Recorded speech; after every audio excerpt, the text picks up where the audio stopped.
Change role to attendee. Can you start your video now? Yes. Let me try this. I guess I had to make you a co-host for some reason. Okay. Oh, it's good to see you, Mustafa. Hey. Finally, yay.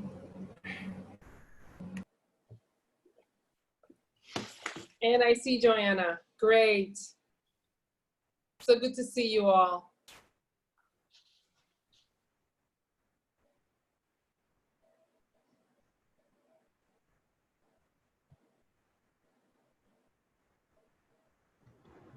See 17 attendees now. Okay, great. So it's 8 o'clock, and I want to welcome each and every one of you that have joined us from so many places, in your living rooms, in your kitchens, in your bedrooms, wherever you might be on the road. Join us for these very important conversations on Black Lives Matter and Police Reform Forum. My name is Reverend Damaris Whitaker, and I am the Senior Minister of Fort Washington Collegiate Church. And today I want to welcome you to this digital space. I am joined this evening by our panelists, and I want to introduce you to each and every one of them. Johanna Garcia is with us, and she's taking some time out of her very busy schedule. And she is the Chief of Staff of Senator Robert Jackson. Mustafa Sullivan is with us, and he serves as the Executive Director of FIERCE. And I think that congratulations are in order, Mustafa, because I saw that you're newly appointed to this position, at least recently. So, or maybe you've been there for a bit, but your website still says congratulations, Mustafa. Website is terrible, but I've been here for 4 years. Okay, but congratulations on being with us and on doing an amazing job. And also with us, we want to welcome Vidal Guzman, who has actually been outside for 28 days. And Vidal Guzman serves as the outreach coordinator and community organizer for Just Leadership USA. And I just want to thank each and every one of you and for really taking a moment of your time to being with us. Those of you who are in the front lines, literally, like Vidal, it just is amazing that you can make it here tonight. I want to give each and every one of you about 3 minutes to reflect on this moment. To reflect on this moment of Black Lives Matter. To reflect on this moment of policing and protests. To reflect on this moment. And Vidal, you are outside at this time. So I'm gonna start with you. You have about 3 minutes, each of you, to give me these reflections on Black Lives Matter, policing, protests. Where are we going from here? Yeah, so I'm actually out here, and I wanna thank everyone for giving me the opportunity to be sharing this space with y'all. So besides the past 28 days, as I spoke to some of the panelists, a lot of you young people who are out here protesting and rallying, the age bracket is 16 to 30 years old. And there comes to a certain point when our youth are really out here educating, empowering, and making sure that our policies are passed that will keep them safe and that will make sure that they have a striving community. They're fighting for that. So I'll say to everyone, you know, the abilities of the executive budget at the end of this month, it's just not the conversation around defunding the police, but defunding the Department of Correction, but changing the way that this world has treated Black people, coming from individual that's Afro-Latino, Afro-Latinx, have African roots in him. And I know the importance of what it looks like from someone who's been in the system 7 years and was tried as an adult when I was 16 years old. To see a 16-year-old leading a protest, understanding political education, understanding why it's important to protest and rally and understand who are their politicians. I think we are in a remarkable scene in our life where we all as advocates have to support the ground in many different ways. Is it political, education? And the other thing that I say is really being firm on the policies that will help us to make sure we divesting from the NYPD, divesting from the Department of Correction, that we're ending solitary confinement. You know, I think this is a real conversation to get every white supremacy agenda that exists and that is surfing through our legal system. So I would just say some of the things that we are just leadership that we're not leading, but we're a partner of, is a lot of the stuff that's being processed now with the defund NYPD, and our favorite, because we know that Rikers Island has got the population has decreased by 75%, is defunding the Department of Correction.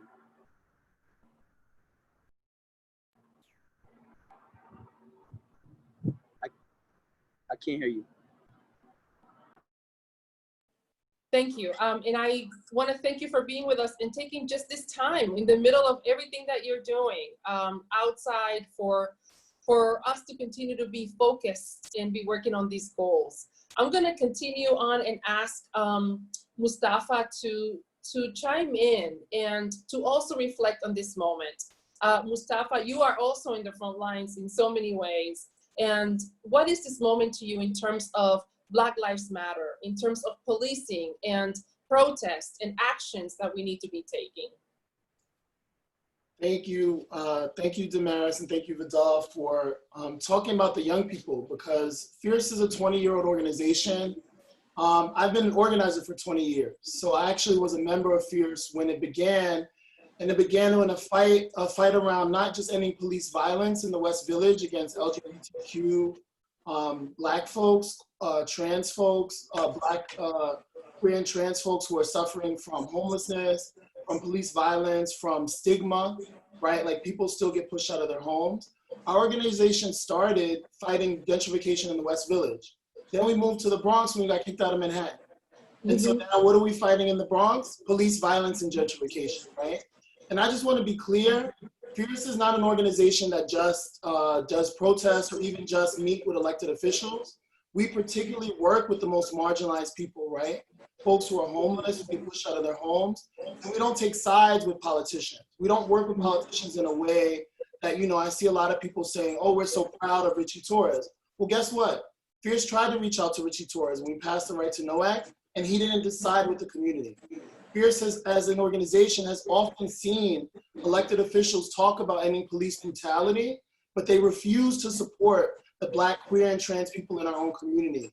And we know that white LGBTQ folks pay for some of that.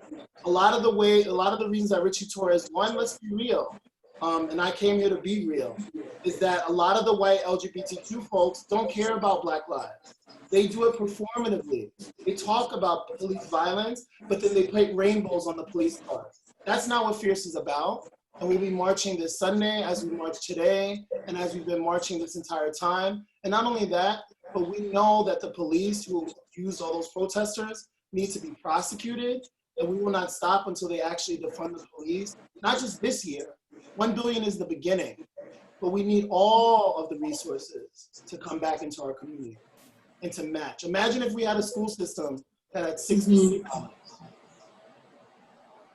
Thank you, Mustafa, for really speaking from your heart and letting us know what you're doing. Johanna Garcia, I'm not sure if you're in Albany or if you are in your apartment in Washington Heights, but what is this moment to you of Black Lives Matter, of policing, of protest, of movement?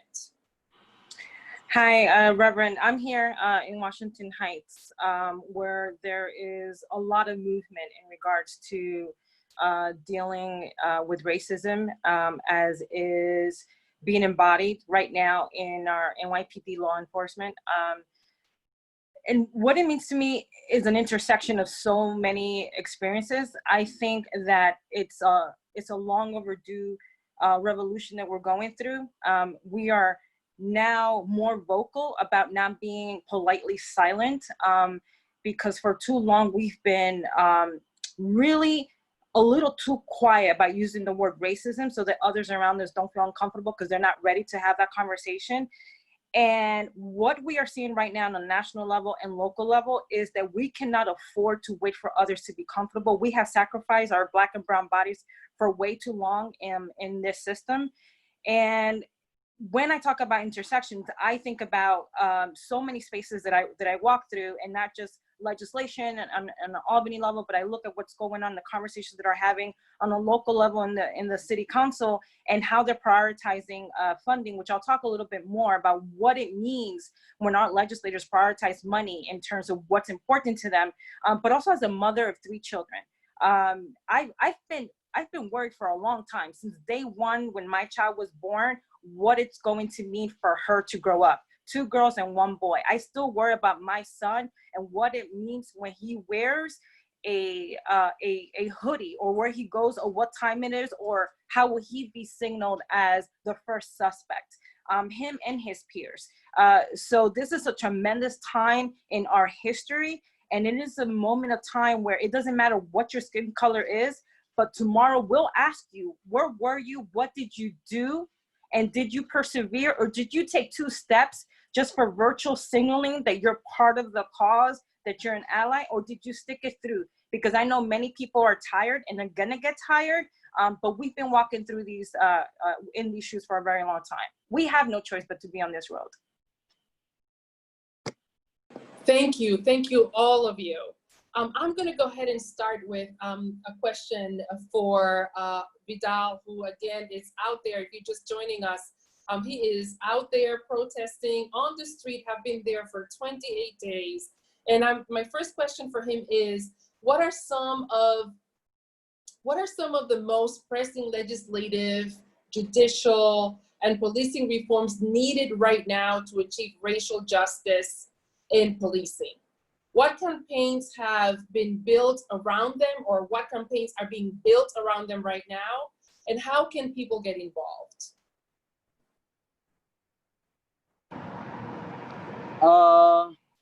So thank you for that question.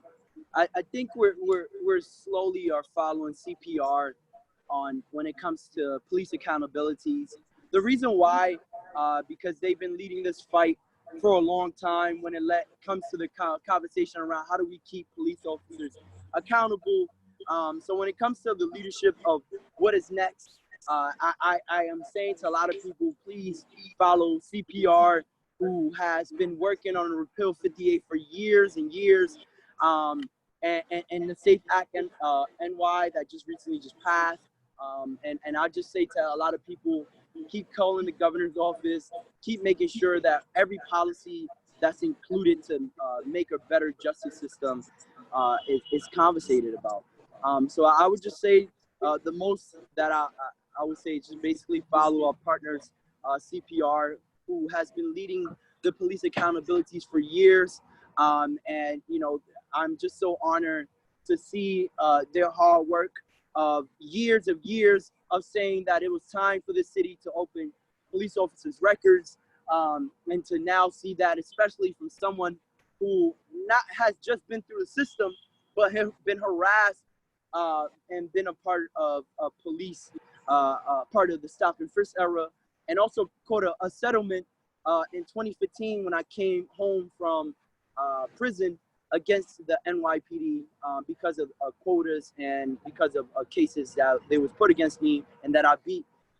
So I would just say to a lot of individuals is just really just following CPR leadership when it comes to police accountabilities. And as we're like, you know, slowly building on what is next, I think the conversation is majorly far from not just what policies are already existing, but what policies can exist more. And what could it look like when it's a fair game? A lot of the conversation also been about the NYPD union stop giving money to politicians.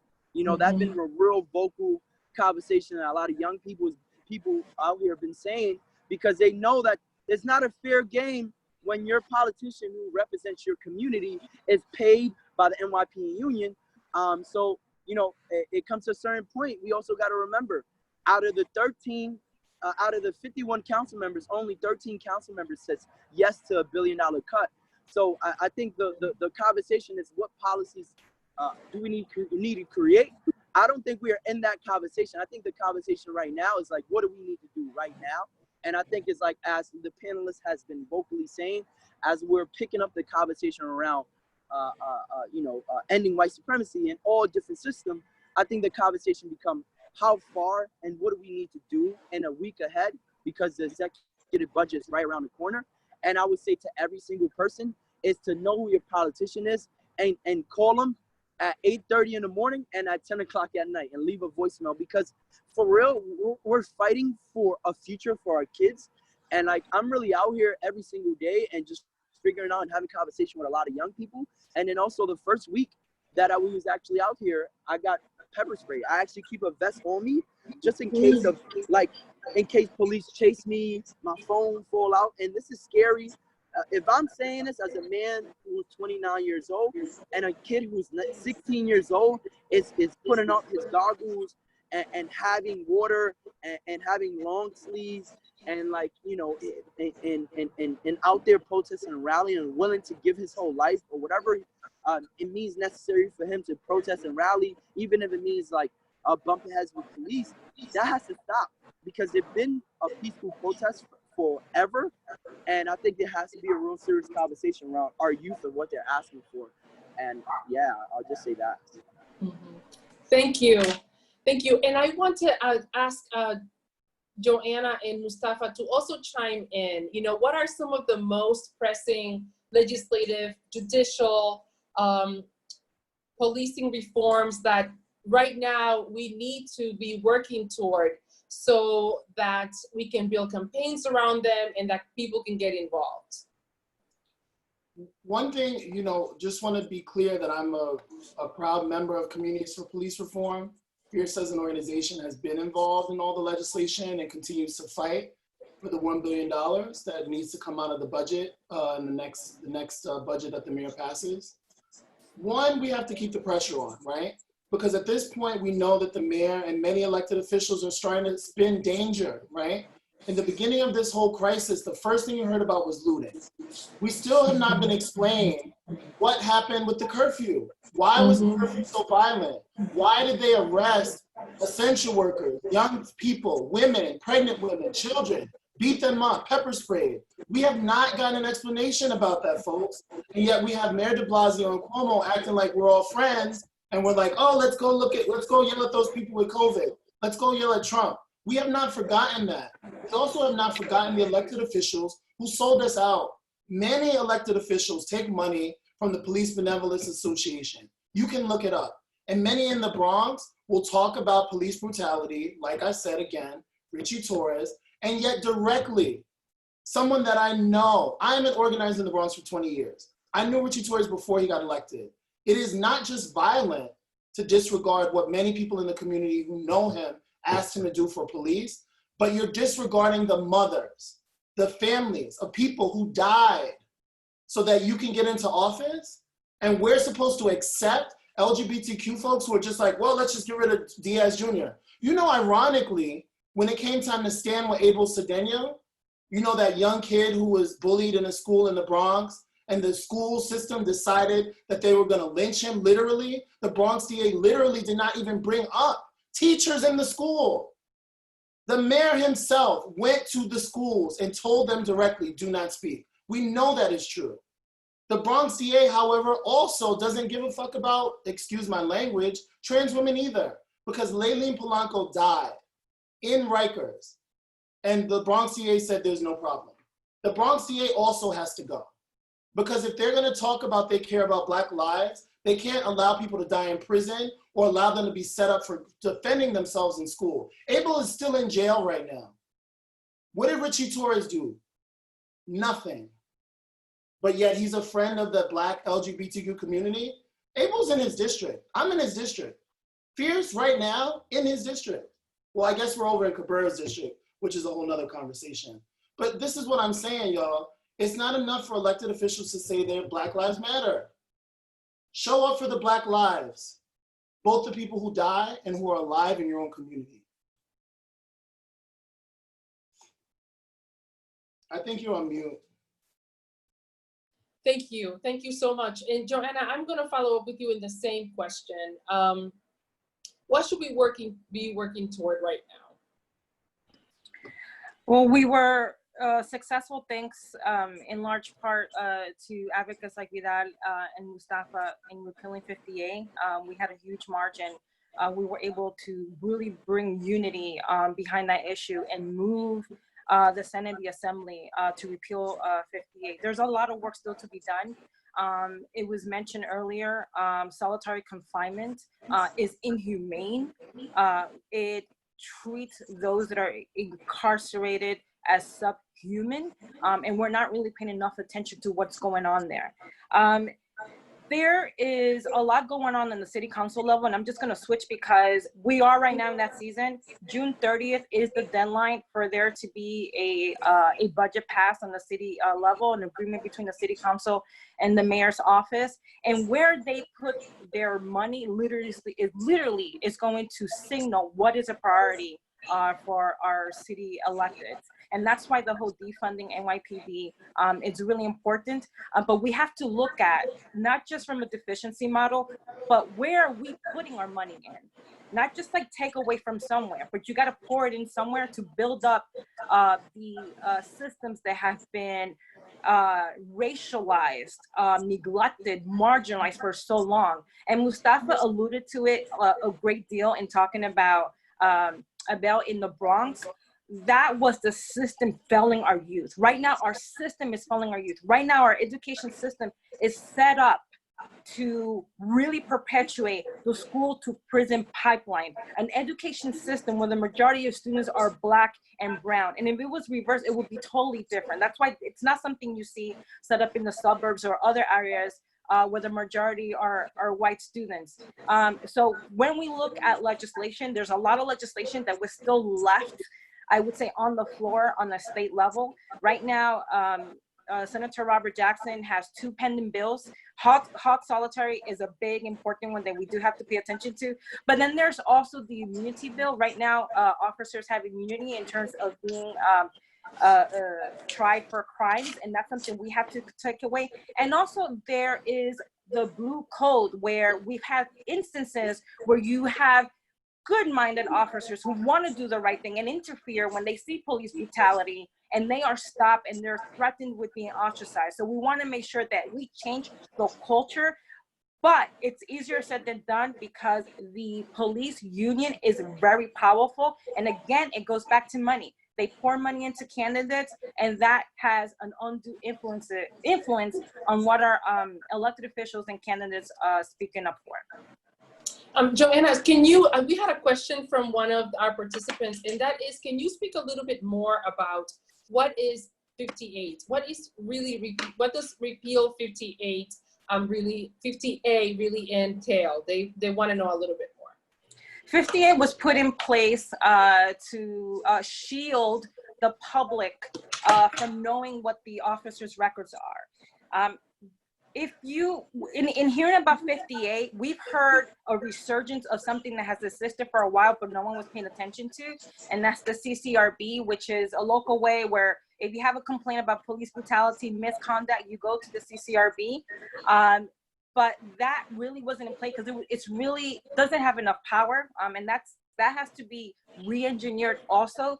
But repealing 50A meant, it was a total game changer, because it meant that if there is a complaint for misconduct or police brutality against an officer, you can see the record. There is more transparency, and more transparency at every level of government leads to more accountability, which right now law enforcement does not have. No transparency, no accountability. They could do what they want. If you look at how they treated protesters, and it was mentioned before, it is outrageous. Caught on camera what police feel so emboldened to do to citizens, to peaceful protesters. Right now you have protesters, some who, yes, they were marching and protesting intentionally, some who were just like leaving their job as essential workers, just wrapped up, and police wanted to make a statement. And now you have individuals who either have a desk a desk appearance or possibly something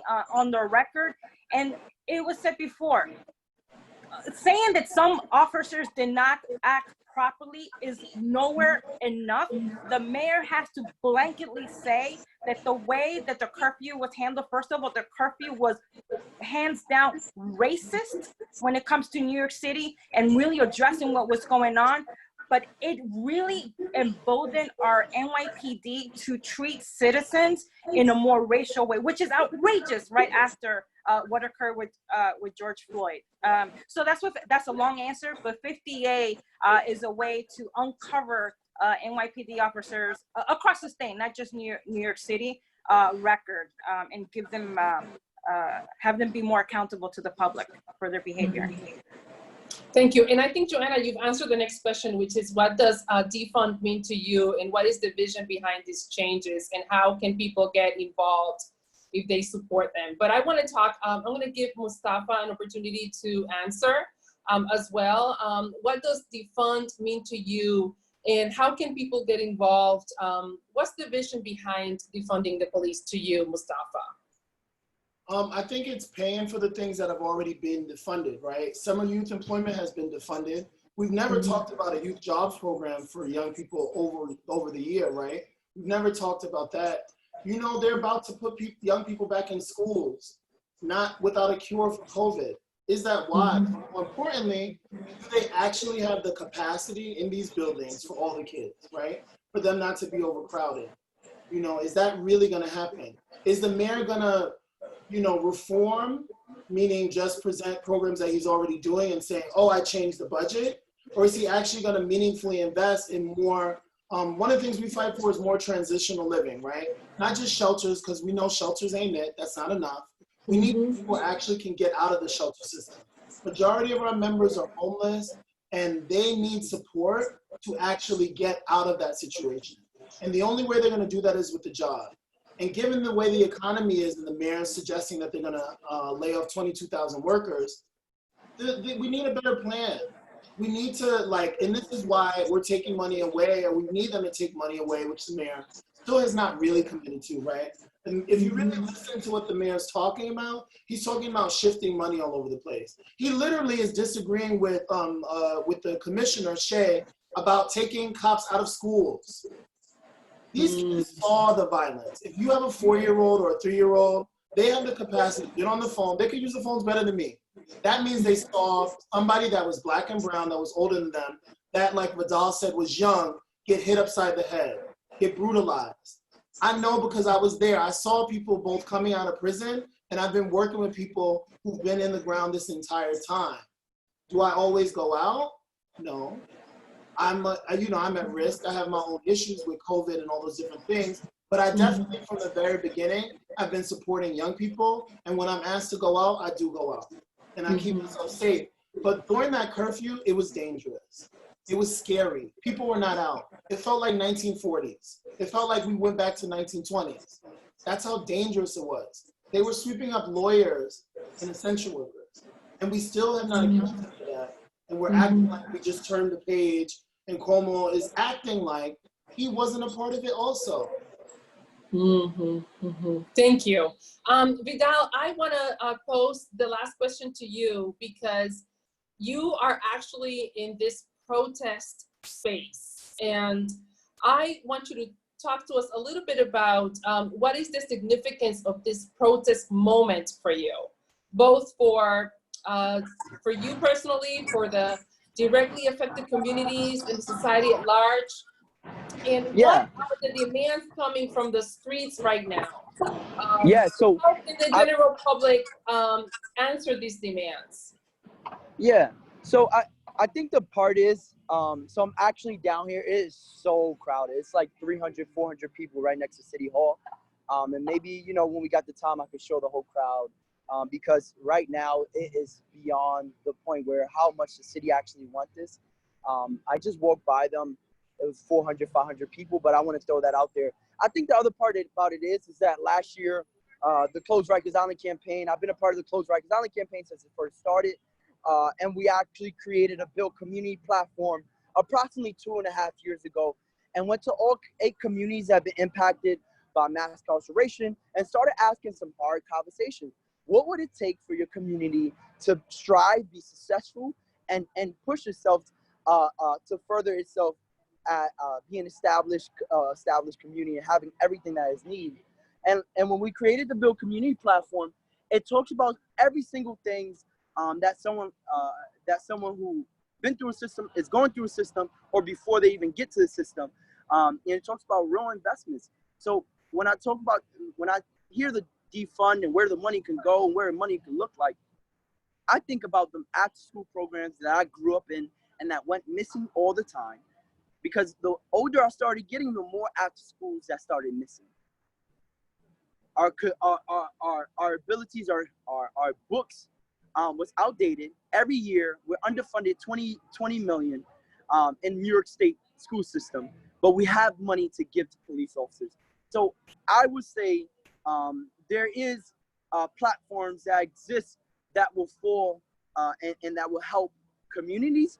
But we have to push further than just the 1 billion. I think we have to push further by saying we need to divest from the Department of Correction, and we have to push further because every single dollar actually means we are able to change and help someone out.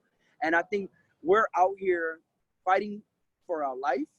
And like, if you see, I'm really in the steps, but over here is, you can hear the music. There's approximately 400 to 500 people who are sleeping, who are telling city council that the time is now to really know that in 2 years, they're not gonna be in office. The time is now. What is your legacy? What are you gonna leave behind? Because every time a politician leaves office, their past always catches up with them. So I would say to every single person, what would you as a politician leave behind, especially when the city, and especially when young people are gonna get ready to vote? What is your conversation gonna come when people ask you, did you cut the NYPD budget? And you said no. And they'll tell you their story, how they got sprayed, how they got beat up, how they got jumped by police officers. So, and this is the truth, because everyone has to hear what's going on in these streets, in these neighborhoods, and what's going on with our youth. So I would say to everyone, what would it look like to have a more invested community? It looks like having a community that is striving, that is successful, and that will have our kids grow up without fear.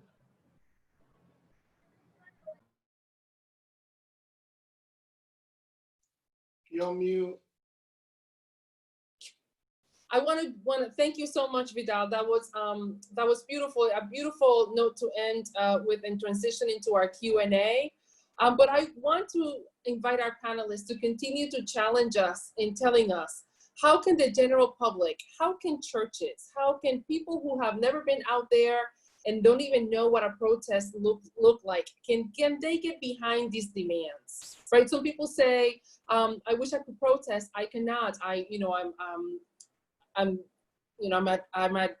at risk with the COVID virus. I cannot move. What can I want to invite us to continue to answer that question of how can we get behind these demands from our various places, right? From our various situations. And so I want to invite our attendees to use the Q&A box. You can see there, I'm also going to go and grab a couple questions from the chat box so that I can post them to our panelists and we can begin to, or continue to answer them. There's a question about, that says, it comes from Dan Boak, that says, Johanna mentioned the school to prison pipeline. What can we do to break that pipeline? Is getting police out of schools part of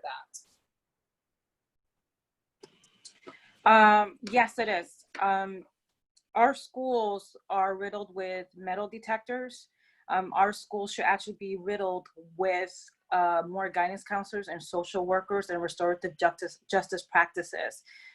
Right now, the individuals that you see dressed in blue, that are the individuals that greet parents and families when they come in, have this kind of police state, military kind of approach to supporting our kids. And taking cops out of schools is very important to disturbing that school to prison pipeline. I'll use a quick personal example. First, I'll give a statistic. There are the children who are Black and brown and who have IEPs are more susceptible to being disciplined, suspended from our public schools. Oftentimes, the police are called, the ambulance are called because there isn't a priority in terms of restorative justice. With my own child, my own son, when he was 8, he has an IEP, ADHD, dyslexia. He was in a situation where he was really upset that he couldn't get a book, and he was distressed, and he went to go to a corner to kind of just self-soothe himself. And on his way to self-soothe, his shoulder knocked a bookshelf. And then all the adults in the room said, "Oh my God, he's destroying the place. Close down the library, get everyone out, and call so-and-so." And that so-and-so who kids thought was an ally was the school safety officer. And they called him in and they said, you better calm down, or I'm gonna tell so-and-so to take you in. My son was 8 years old. He was upset because he was 10 cents short in paying for a Star Wars book. And this is how they addressed it, because that is the mentality in our schools. So there are many ways to disturb the school to prison pipeline. It is really setting up our teachers to address conflict in a better way. It is teaching our kids how to address each other, how to peer mentor each other, and really restorative practices. And it is about more social workers and more guidance counselors. I'm not saying that security, I am a parent. I am not saying that the safety and security of our kids is not important, but there's so much that our NYPD does that they have no business doing. And that includes policing our kids in our schools. Thank you. I have another question I think I'm gonna just throw the question out there, and whoever of the panelists feel like they can answer it should just chime in, because I want to give everyone an opportunity. How can we fix or improve and address the injustice of the prison system to our Black individuals? Do you guys think the prison system should be abolished or defunded along with the police? I think that there's a big myth that prisons are holding violent criminals. The majority of people in prison are non-violent criminals, right? Non-violent people who have done something, and a lot of them, quite frankly, are people who are using drugs, which we're just gonna have to get to a point of real understanding that people have the right to use their body the way they want. People have the right to make choices. And I'm sorry, it connects to people thinking that we need the mayor to have a task force about fireworks. Yes, I too live in a neighborhood where fireworks are going off all night. And guess what I know? That's not my choice. That's not my business, and more importantly, I don't have the right to tell someone to live the way I want to live. That's the root of crime. People who are poor are often bad and punished, while rich people steal billions of dollars. They sent some of those stimulus payments to the dead. And yet, people are worried about the fireworks, and we have to get the cops out there to get them. That is what we call internalized oppression, or what a lot of folks, Augusto Boal called, sorry, I've been screaming a lot, the cop in the head. If we don't start to understand that people in the prison are not just forgotten about, that the people who broke the curfew are just bad people who went out at night because I'm a good citizen and I stayed asleep at 8 o'clock. I mean, let's be real. We all were 16, 12, whatever. If your parents gave you a curfew, did you listen to it? But yet we think that cops should sweep up whole sets of Black young people for going out on a curfew with their own lives. And by the way, before that, everyone else was breaking all types of rules to COVID, right? We know that in white neighborhoods, they were doing whatever they wanted. They still do whatever they wanted, drinking in the streets, not social distancing.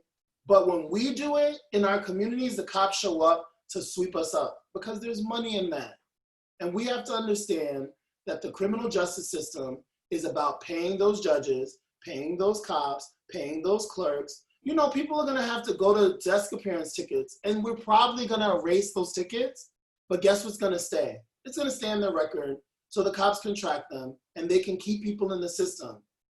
They need to expunge the records of every single person that they gave a ticket to. They need to directly pay them for the violence that they encountered. And they need to pay all the young people and all the families that saw that violence and are now traumatized. And then they hear a firework and they're traumatized. People think it's the fireworks that traumatize them. No, it was the police and the violence before that. And some people, again, I'll just be clear, like fireworks. What are we gonna do? It's a pandemic and we're all in our houses. And so there's a follow-up question about defunding the military. And the question is, should the military be defunded along with the police? Rebecca is the person asking the question, and she continues to write and says, I've seen a couple of opinions on this, but I'm a little bit confused and would love to hear your opinions. Should the military be defunded along with the police, or is that a subject that we should address differently and separately? I think it's a little bit more complex in the question alludes. It's more of a national question, but on a local level, NYPD does get a lot of money in terms of being a militarized force. It's part of their training, it's part of their approach. And I don't think that we should muddle what NYPD or even on a local level law enforcement does and how they treat Black and brown bodies and trying in the name of law and order in our neighborhoods with a discussion of funding the military. I mean, there's a separate conversation about why so much money on a national level goes to the military, how the U.S. actually is responsible for starting these wars, how it really is about making money. Everything that we talk about at the end of the day is about a handful of people profiting from the injury and the death of Black and brown bodies. And that's that could be a whole seminar in the conference. But certainly we do have to look at and pay attention to how that money is funneled into military and into war. But it is a separate conversation when we talk about defunding the NYPD. In my opinion, I don't want to speak for the other panelists. I want to just ask a couple questions that actually were not in the Q&A, but were in the chat, and I don't want to lose them. One of them comes from Daniel Morrow, and the question is, Alliance for Quality Education is holding a virtual rally tomorrow at 11 a.m. to protest the mayor's proposed $800 million from NYC's public schools while still spending $450 million on police in schools. And his question is, how do we combat this at the local level with so little time remaining? You have to keep the pressure on. They're not going to do it because we say we're doing it. Like, look, there's many of them who don't really believe in defunding the police, and their solution is they're going to paint the streets. That's literally what some of them have done. We've seen it. Mayors have literally been like, I'm going to defund the police, and they've painted the streets. Nothing's changed. It's not, look, the only way that power works is either pressure or convenience, right? So because we're not wealthy, because we don't have the ability to say, here's a stack of cash for your campaign, we have to keep pressure. We always will have to. And guess what? It has nothing to do with voting. It's way beyond voting, because guess what's gonna happen? People are gonna consistently lie about their race and then win election. Because that's the way it always happens. We all know that everything that Trump talked about was predicated on a lie. But guess what? He won the election.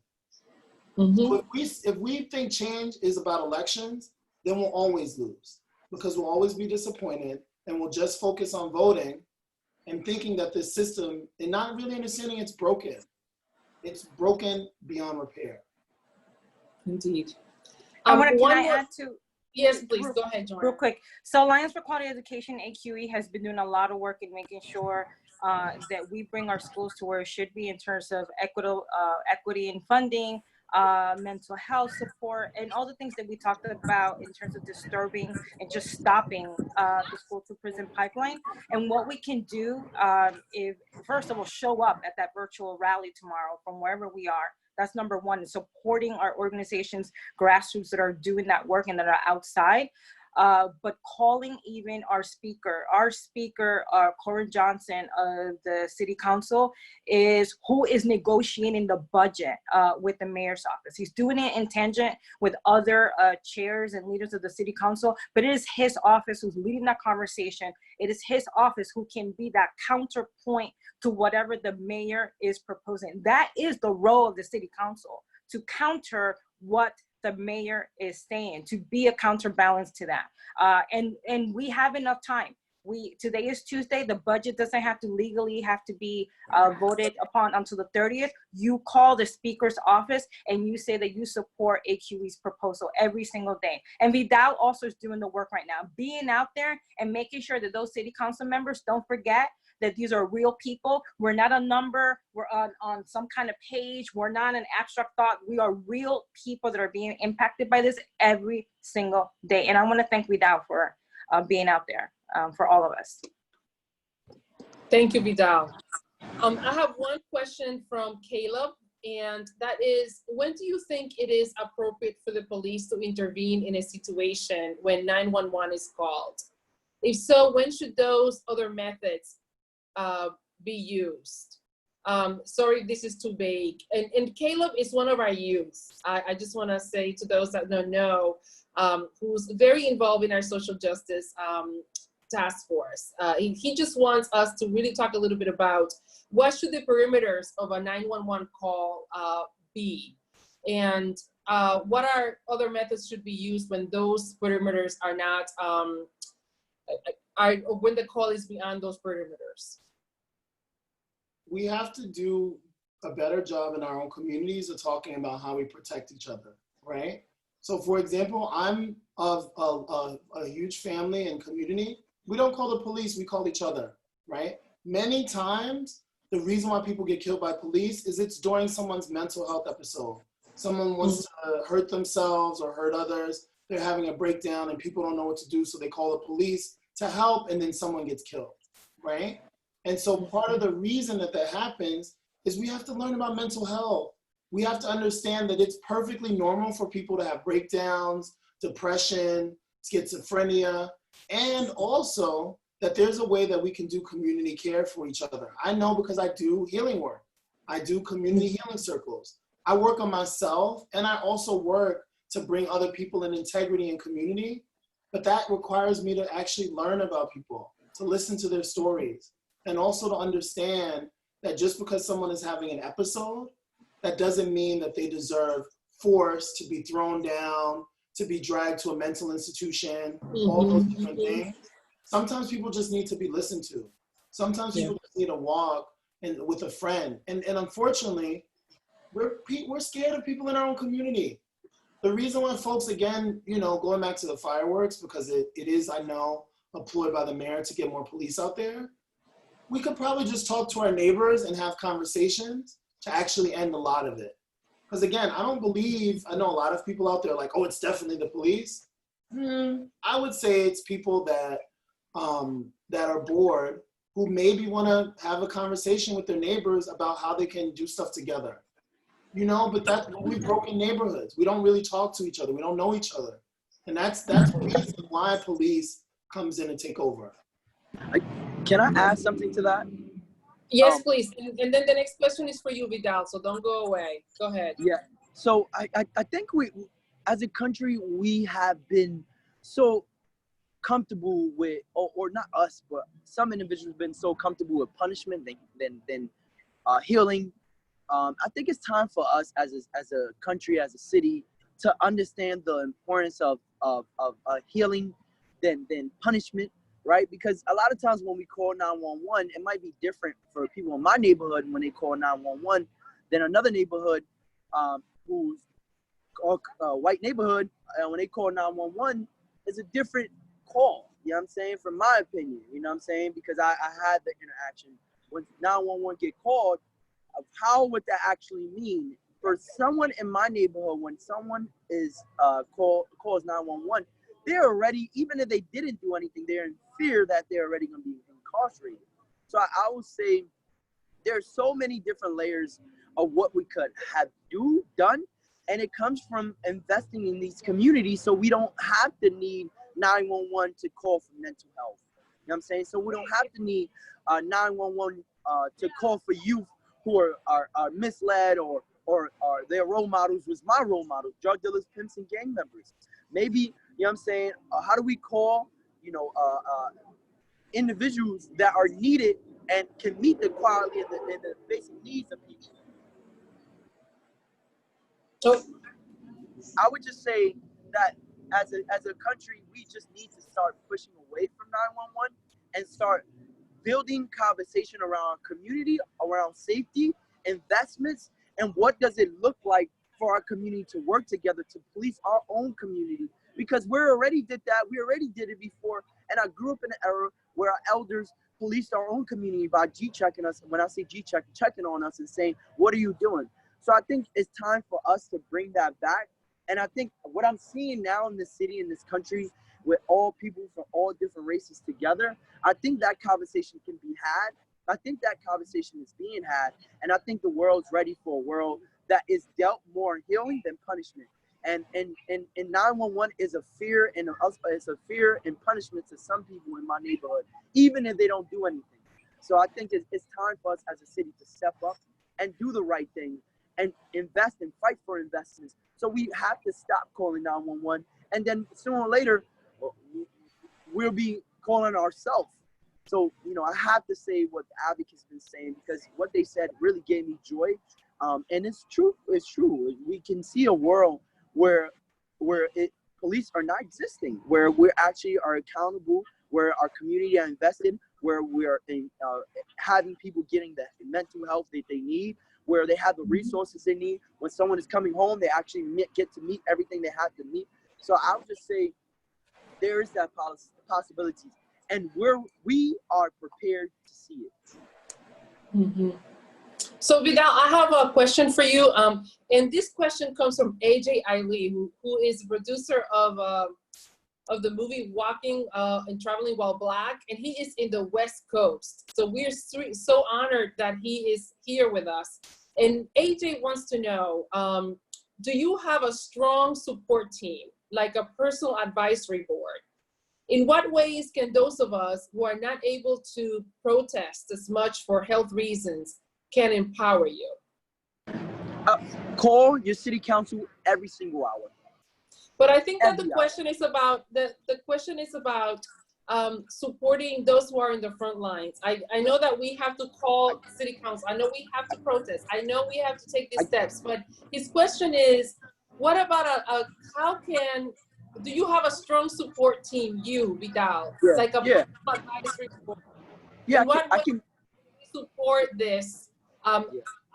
Support you, people like you, when others cannot protest. That's the question. He's thinking about your spirit and your soul and the support that people who are in the front lines need.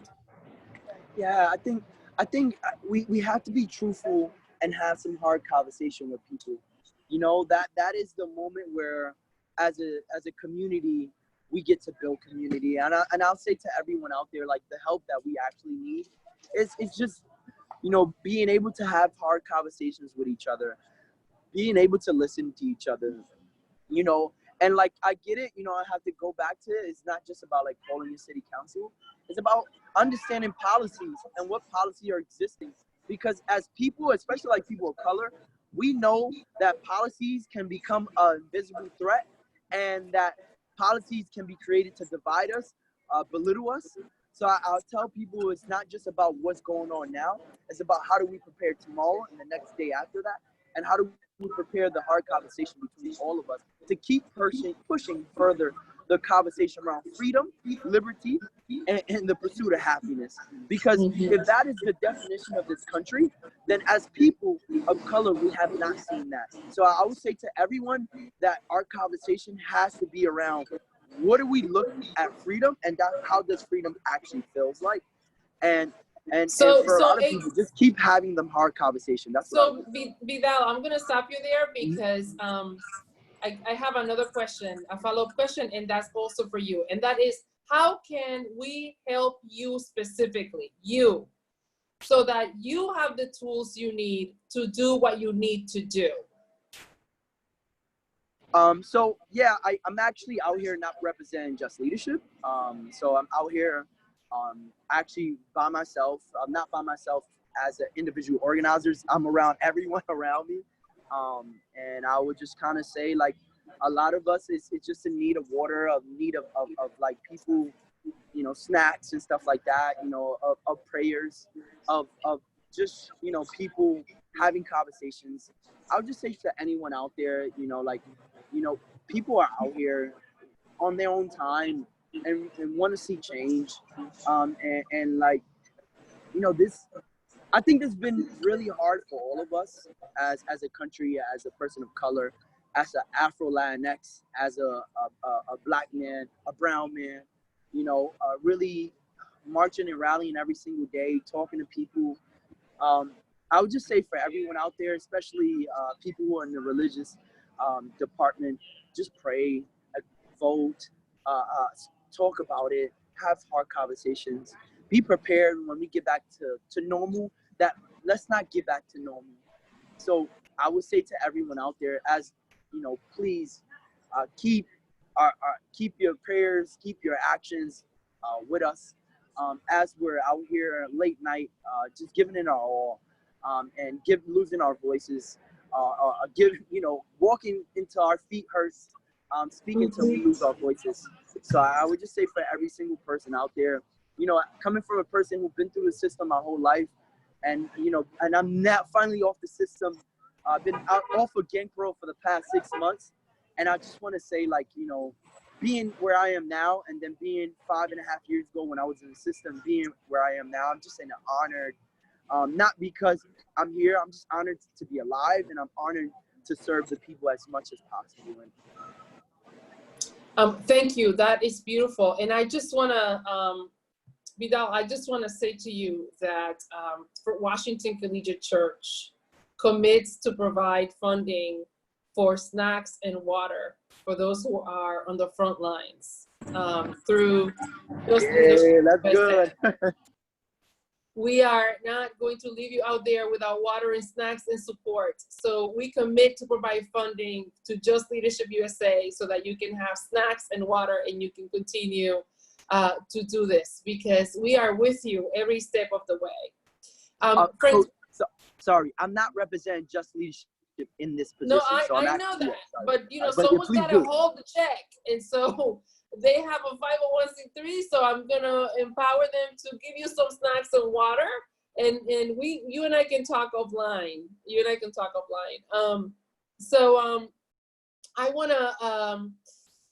I wanna just thank everyone for being here, for all of your questions, for being part of. You know, we got another donation for snacks and water, so we're gonna connect you, AJ, to Vidal, so that you can go ahead and PayPal him, and so directly. And I know that when Vidal said that, it was, you know, he wasn't asking for anything, but we know those of us who have our marching boots in our closets or next to us in your apartments know how hard it is to be out there hour after hour on your feet and tired, and sometimes not even a place with not even being able to sit down. So we're gonna make those connections, and I just wanna thank everyone for being here this evening, and the participants who are with us, wherever you may be, I thank you so much. Our panelists, I just want to give you a round of applause for the work that you continue to do, and for your speaking truth to power, for giving us a piece of your heart. Mustafa, I've never met you before, and you have captivated me and my support with everything that you're doing. And Johanna, she is not only the chief of staff of Senator Jackson, but she's an elder of my congregation, and we're so blessed that she is always willing to lend her voice. And Vidal, we are with you every step of the way. And so I want to thank all of the participants, and if you continue to have questions, I'm going to ask my staff who are on to put my email in the chat for folks to email me with questions or follow-ups or anything. I'm going to ask David or Jesse to go ahead and put that email on that chat so that you can we can continue to be connected. And I'm going to close in the last minute that we have with a call to action. And it's that we commit to create networks of mutuality everywhere we go. That we continue to connect each other. In a couple of weeks, I'm going to preach a sermon on networks of mutuality, and I use the bamboo. I'm from the Caribbean, so I use the bamboo plant as an example of how the roots of the bamboo don't really go down so much as they go sideways, and they create rhizomes that connect to other rhizomes, and they continue to connect to rhizomes. And so when the storm comes, the bamboos may bend back and forth, and they will make a lot of noise because the leaves will continue to sound as they move, but they will not break. And so I will call us today to commit to creating networks of mutuality. Fierce for Washington, and with Vidal and Justice USA, and whoever, just let us continue to create networks of mutuality with our protesters on the street, with those who are working from home doing their calling and their writing, for those of us who write and continue to mobilize and organize in different ways, networks of mutuality. Because injustice somewhere is injustice everywhere, and we are just in this together. So let us go in peace. Mustafa, you and I have a lot to talk about. You just don't know it now. And so I will continue to be in touch.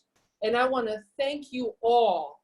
Thank you all for your time, for your gifts, for your blessing. And remember, you know, I'm a pastor, so I'm just going to give you something. You are wonderfully made. You are wonderfully made, and you are loved. Be blessed. I'm here for you. My email is there. God bless and go in peace. Thank you, everyone. Thank you. All right, y'all. Thank you. Be well, Vidal.